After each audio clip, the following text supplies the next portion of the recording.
Greetings. Father Mark signing on with the next installment of Mississippi Minutes, a series of short videos in tribute to the Great River and Catholicism in the states that live on the river. Last time, we covered the 1673 expedition led by the French Jesuit Jacques Marquette, or Père Marquette. Exploring the Mississippi River south from the Great Lakes, he made it to the present state of Arkansas, well, between the states of Arkansas and Mississippi.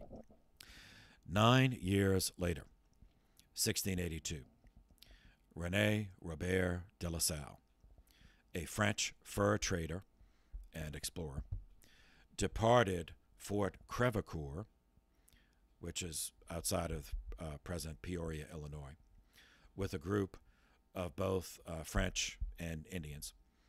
They canoed down the Mississippi River to finish the voyage. Although they were calling the Mississippi the River of the Immaculate Conception. The French Catholics called it the River of the Immaculate Conception. So they canoed down. On April 9th, 1682, they reached the mouth of the Mississippi River. Near the later Venice, Louisiana, they set up a cross and a plate, an engraved plate, claiming the territory for France. And by territory, I mean the whole Mississippi River and all the lands drained by its tributaries. So he established a time frame and a route, established that it was feasible to float goods from the Great Lakes down the rivers, the tributaries, and the river itself, all the way to the Gulf. All that remained was to find the river mouth from the sea, because nobody knew how long that would take or exactly what you had to go through to get there. And was there access to the ocean from that? Because then one of the points of doing this was to establish a circle of trade. So it would be possible to trade from France to Canada, then from Canada down the river all the way to the Gulf, and then from the Gulf back to France, or from the France to the Gulf going the other way. Until they found the mouth from the sea, that would not be possible. 2 years later, on August 1st, 1684, La Salle set out to do that. He got 4 ships. They set out from France, from Rochefort, France, to find the river's mouth from the sea and establish a colony. But it was not to be. He lost one of the 4 ships to pirates. Then they made it into the Gulf, and summer hurricane winds. So he's sailing in August and September. He couldn't have known, but we know what he was going into. Summer hurricane winds in the Gulf blew the remaining 3 far past, or they overshot their objective. Smashing, in the course of the storm, La Salle's compass and his astrolabe were smashed. And they had to seek shelter when the winds died down at the first land they sighted. That turned out to be the later state of Texas.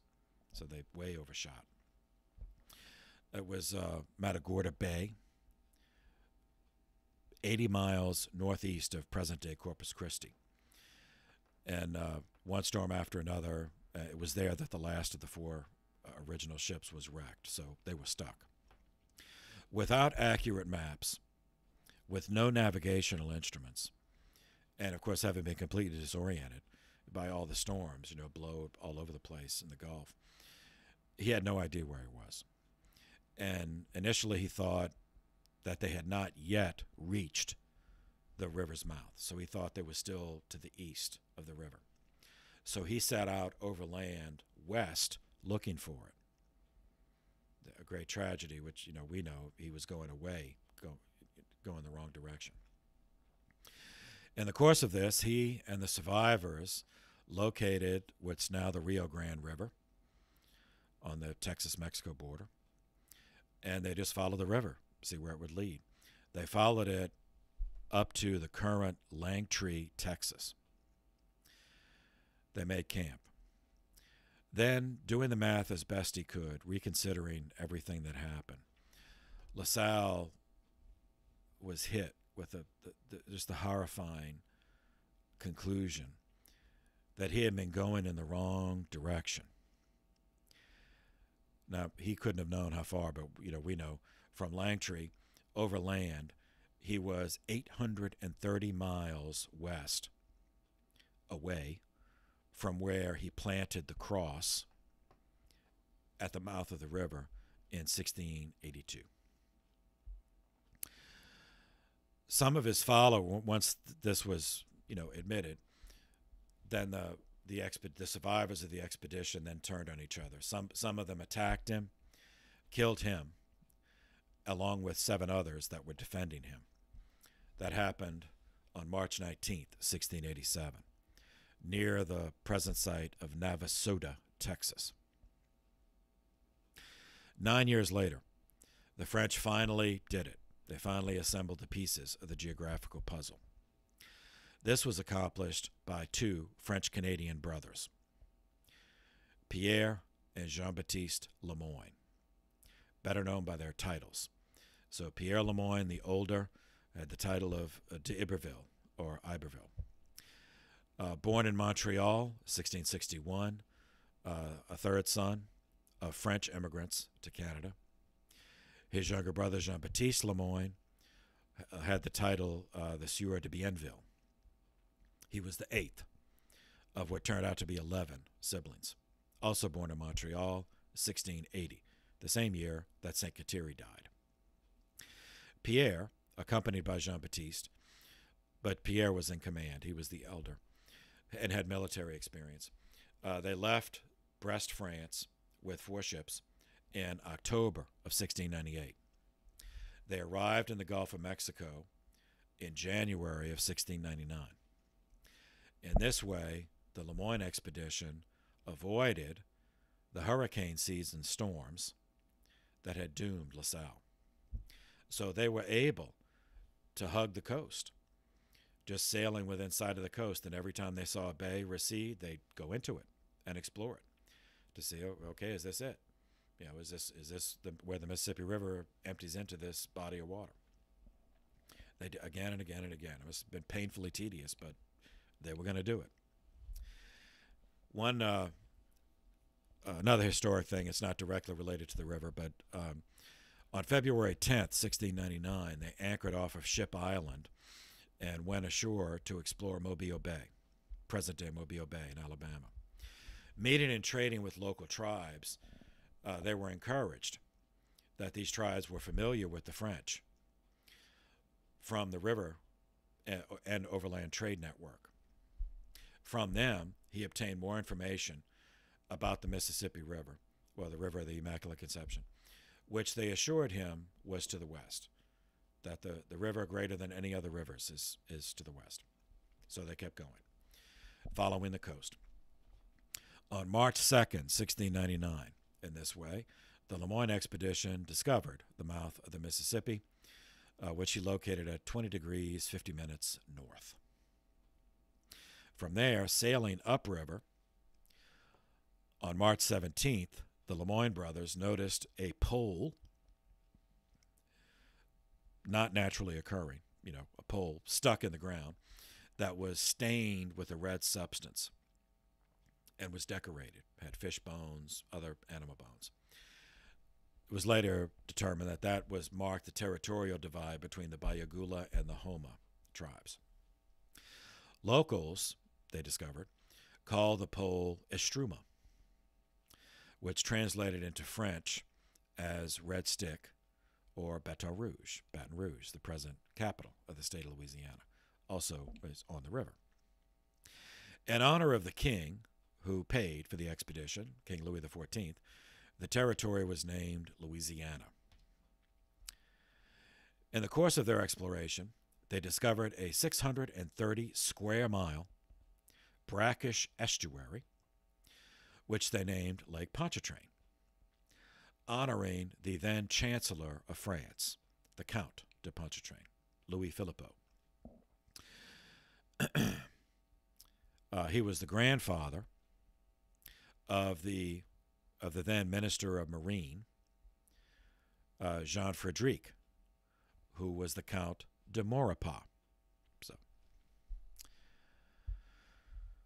In terms of Catholicism, the LeMoyne brothers were Catholic and had studied at a Jesuit school in French Canada, so they brought Jesuit priests on the expedition. In 1700, one of them, Father Paul Deroux, opened the first chapel in Louisiana to minister to the Bayou Gula. That's in present-day Iberia Parish. The larger tribal groups along the coast were the Natchez, the Homa, and the Alibamu. Having achieved his first aim, locating the river's mouth by sea, but finding no good sites for a fortress in the Delta marshes, Pierre built a base in April of 1699. He retraced his steps along the Gulf Coast to solid ground and established a base which he called Fort Maurepas, and that is located in the present Ocean Springs, Mississippi, on the Gulf Coast. He left behind a garrison of 81 men, including younger brother Jean-Baptiste, while he returned to France to recruit more soldiers and obtain more supplies. Meanwhile, Jean-Baptiste, Bienville, continued exploring the river and the Delta region. In September of 1699, he encountered an English, France's enemy at the time, 75 miles upstream from the Mississippi River. So the English had done it too. They had found the mouth of the river from the sea. The English also wanted to control the access to the river. Jean-Baptiste approached the ship and was startled to recognize the English captain, a guy named Louis Banks, because they had faced each other in engagements over the Hudson Bay, and Banks had even been captured by older brother Pierre. This was in a previous war between England and France. So, keeping his cool, putting on the poker face, Jean-Baptiste tried to bluff. He convinced Banks, and the English, he was just as shocked to see a recognizable French Canadian so near the Gulf of Mexico. So Jean-Baptiste convinced him that the French had beaten the English there, that they had a fixed fortification upriver with orders to shoot to kill. Banks fell for it. He departed, but loudly, talking trash, said, the English will be back with more ships. So that site is still called English Turn, 26 miles downriver from where Jean-Baptiste would eventually establish the city of New Orleans. To substantiate the false claim that the area was fortified, and because he was certain the English would return, Jean-Baptiste did construct a fortification before the end of the year, before the end of 1699, Fort de la Boulay, on the east bank of the river, 13 miles downriver from the future New Orleans.